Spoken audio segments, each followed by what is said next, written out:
You know, what if the single biggest thing holding you back in life is something you can't even see?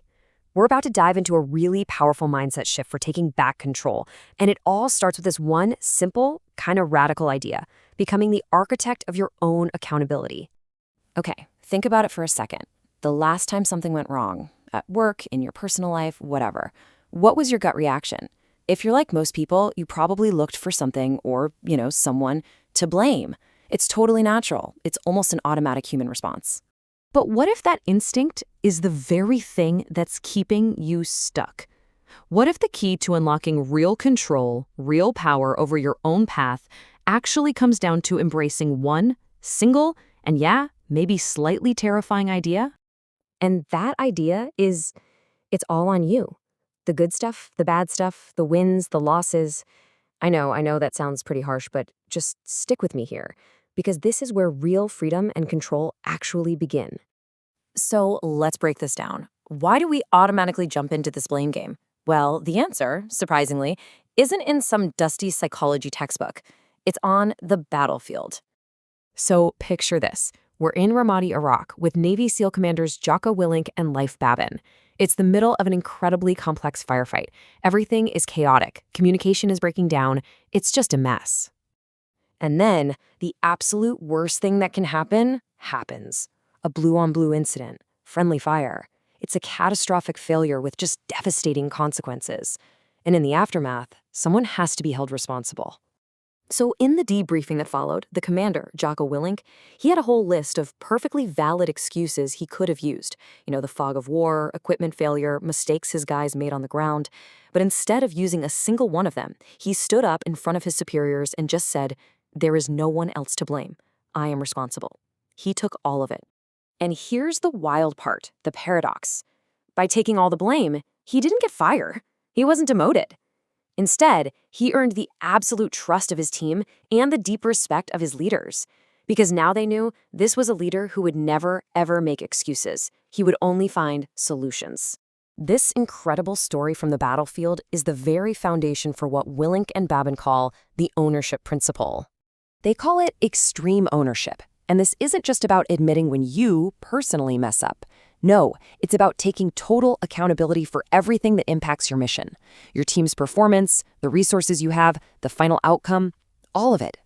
This is the core mindset shift right here. Blaming other people makes you a victim, right? A puppet of your circumstances. You're powerless. But the moment you take ownership, you become the architect. You put the power to find a solution right back into your own hands. Now, if this is so powerful, why is it so incredibly hard to do? Well, it turns out we're actually fighting against our own brain's default programming. The first mental trap is something called the self-serving bias. You can think of it as a built-in defense mechanism for your ego. When things go great, we're super quick to take all the credit. But when we fail, our brain immediately starts scanning for some external reason to pin it on. And you see this everywhere. A CEO has a fantastic year, and they'll tell you all about their visionary leadership. But if profits crash the next year, oh, well, suddenly it's the market's fault, or interest rates, or some new policy. It's a classic case of this bias in action. The next mental trap is a close cousin of that one, the fundamental attribution error. This is the subtle double standard we apply every single day, and we usually don't even realize we're doing it. We basically judge other people by one set of rules and ourselves by a completely different, much more forgiving set. Just think about this classic office scenario. Your coworker Simon walks in late. Your immediate thought might be, ugh, he's so lazy, he doesn't take this job seriously. You blame his character. But when you're late, oh, it was the insane traffic, that sudden storm, it was the situation, not you. So how do we actually fight against this default programming?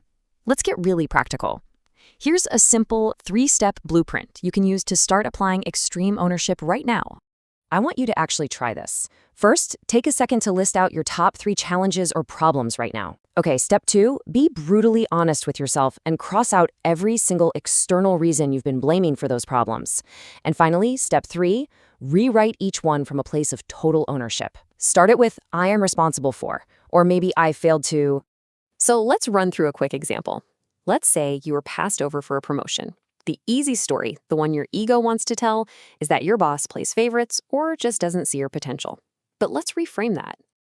With extreme ownership, that problem becomes, I missed the promotion because I failed to effectively demonstrate and communicate my value to my bosses.